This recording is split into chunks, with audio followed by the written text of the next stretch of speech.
और मस्तिष्क के कार्य के बीच का संबंध जटिल और बहुमुखी है। जबकि डीएनए मस्तिष्क के विकास और कार्य के लिए ब्लूप्रिंट प्रदान करता है, मस्तिष्क का कार्य डीएनए को भी प्रभावित कर सकता है।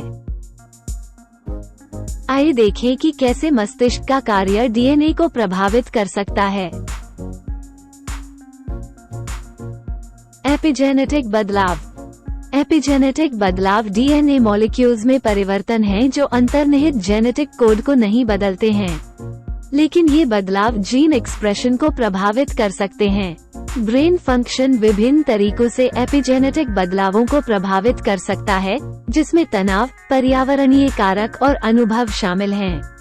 उदाहरण के लिए, अध्ययनों से पता चला है कि प्रारंभिक जीवन में तनाव एपिजेनेटिक बदलावों को जन्म दे सकता है, जो तनाव और भावना विनियमन से संबंधित जीन की अभिव्यक्ति को बदलता है।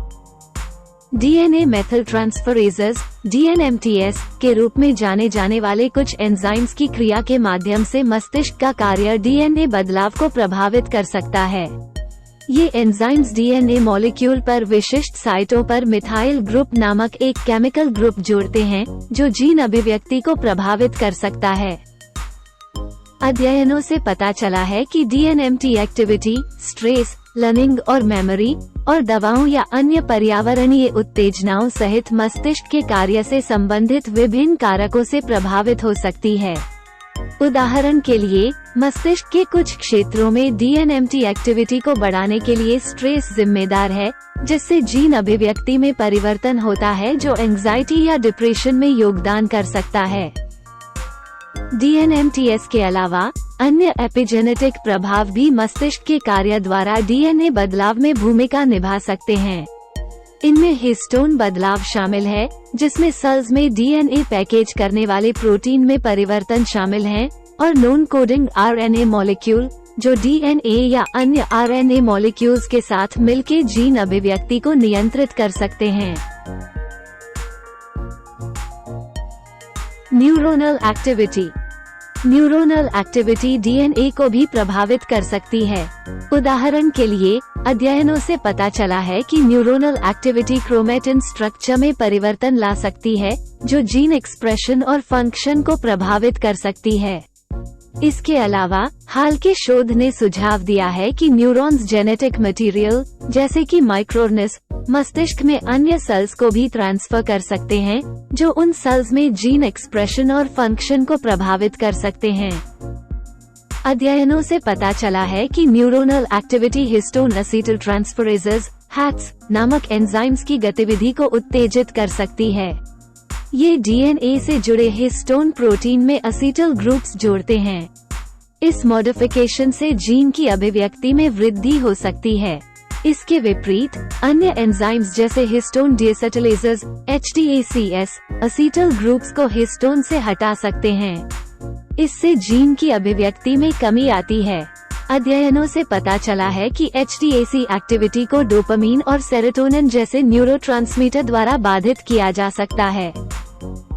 हिस्टोन मॉडिफिकेशंस के अलावा न्यूरोनल एक्टिविटी भी डीएनए मेथिलेशन को प्रभावित कर सकती है। इस प्रक्रिया में डीएनए में मेथिल ग्रुप्स जोड़े जाते हैं, जो जीन एक्सप्रेशन को दबा सकते हैं। अध्ययनों से पता चला है कि न्यूरोनल एक्टिविटी डीएनए मेथिलट्रांसफरेजेस (DNMTs) की एक्टिविटी को प्रभावित कर सकती है, जो डीएनए मेथिलेशन को उत्प्रेरित करती है। Neuronal plasticity. न्यूरोनल प्लास्टिसिटी मस्तिष्क की अनुभवों और पर्यावरणीय कारकों के जवाब में परिवर्तन की क्षमता है। इस प्रक्रिया में जीन एक्सप्रेशन और फंक्शन में परिवर्तन शामिल हैं, जो डीएनए मॉडिफिकेशन से प्रभावित हो सकते हैं। अध्ययनों से पता चला है कि neuronal activity transcription factor CREB camp response element binding protein को सक्रिय कर सकती है, जो लॉन्ग टर्म मेमोरी फॉर्मेशन के लिए महत्वपूर्ण जीन एक्सप्रेशन में बदलाव ला सकती है। CREB camp response elements (CRES) के रूप में जाने वाले विशिष्ट डीएनए सीक्वेंसेस से जुड़ सकता है और साइनेप्टिक प्लास्टिसिटी और मेमोरी कंसोलिडेशन में शामिल जीनों की अभिव्यक्ति को नियंत्रित कर सकता है। CREB के अलावा अन्य ट्रांसक्रिप्शन कारक जैसे BDNF, मस्तिष्क व्युत्पन्न न्यूरोट्रॉफिक कारक और NF-κB, न्यूक्लियर फैक्टर कपा B को भी न्यूरोनल प्लास्टिसिटी को प्रभावित करने के लिए दिखाया गया है और जीन एक्सप्रेशन में परिवर्तन को प्रेरित कर सकता है जो DNA स्ट्रक्चर को बदल सकता है। हिस्टोन मॉडिफिकेशंस और DNA मेथिलेशन जैसे एपिजेनेटिक मॉडिफिकेशंस भी न्यूरोनल प्लास्टिसिटी से प्रभावित हो सकते हैं, जिससे जीन एक्सप्रेशन में परिवर्तन हो सकता है जो मस्तिष्क के कार्य और व्यवहार को बदल सकता है। उदाहरण के लिए, अध्ययनों से पता चला है कि न्यूरोनल एक्टिविटी के जवाब में हिस्टोन एसिटिलेशन और मेथिलेशन में परिवर्तन हो सकता है। ये जीन एक्सप्रेशन में परिवर्तन करते हैं जो साइनेप्टिक प्लास्टिसिटी और मेमोरी फॉर्मेशन के लिए महत्वपूर्ण हैं। Neural stem cells. Neural stem cells मस्तिष्क में नए न्यूरॉन्स उत्पन्न करने के लिए जिम्मेदार होती हैं और DNA मॉडिफिकेशन से प्रभावित हो सकती हैं। उदाहरण के लिए, अध्ययनों से पता चला है कि DNA मेथिलेशन विभिन्न प्रकार के न्यूरॉन्स में न्यूरल स्टेम सेल्स के डिफरेंशिएशन को नियंत्रित कर सकता है। न्यूरल स्टेम सेल्स एक प्रकार की स्टेम सेल्स हैं जो विभिन्न प्रकार के न्यूरल सेल्स में अंतर कर सकती हैं, जिनमें न्यूरॉन्स और ग्लियल सेल्स शामिल हैं। इन सेल्स में एपिजेनेटिक रेगुलेशन नामक प्रक्रिया के माध्यम से DNA को बदलने की क्षमता होती है। DNA मॉडिफिकेशन में टेस्टोस्टेरोन की भूमिका। टेस्टोस्टेरोन एक सेक्स हार्मोन है जो मुख्य रूप से पुरुष सेक्सुअल विशेषताओं के विकास से जुड़ा है। हालांकि, बढ़ते सबूत बताते हैं कि टेस्टोस्टेरोन एपिजेनेटिक प्रक्रियाओं के माध्यम से DNA मॉडिफिकेशन में भी भूमिका निभा सकता है। टेस्टोस्टेरोन DNA मॉडिफिकेशन को प्रभावित करने वाले प्रमुख तरीकों में से एक एंड्रोजन रिसेप्टर्स के साथ अपनी बातचीत के माध्यम से है, जो प्रोटीन हैं जो टेस्टोस्टेरोन से जुड़ते हैं और जीन एक्सप्रेशन को नियंत्रित करते हैं। एंड्रोजन रिसेप्टर्स मस्तिष्क सहित विभिन्न प्रकार के टिश्यूज में मौजूद होते हैं और कई सेल्यूलर प्रक्रियाओं के नियमन में शामिल होते हैं।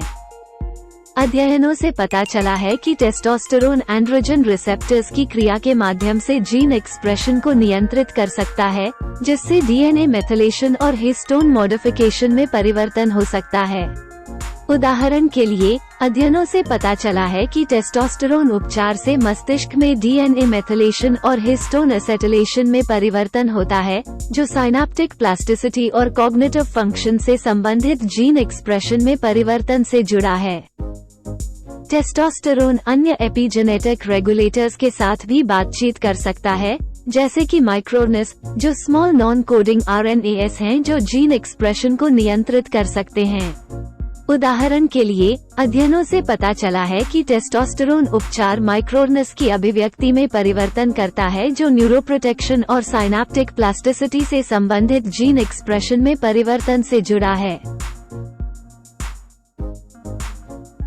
DNA और मस्तिष्क के कार्य के बीच का संबंध जटिल और बहुमुखी है। जबकि DNA मस्तिष्क के विकास और कार्य के लिए ब्लूप्रिंट प्रदान करता है, मस्तिष्क का कार्य भी epigenetic modifications, neuronal activities, neuronal plasticity और न्यूरल स्टेम सेल्स के माध्यम से DNA को प्रभावित कर सकता है। संबंधित लेखों और अपडेट्स के लिए नीचे दिए गए डिस्क्रिप्शन को देखें। हमें उम्मीद है कि आपको यह वीडियो उपयोगी लगा होगा। कृपया जुड़े रहने के लिए लाइक और सब्सक्राइब करें। धन्यवाद।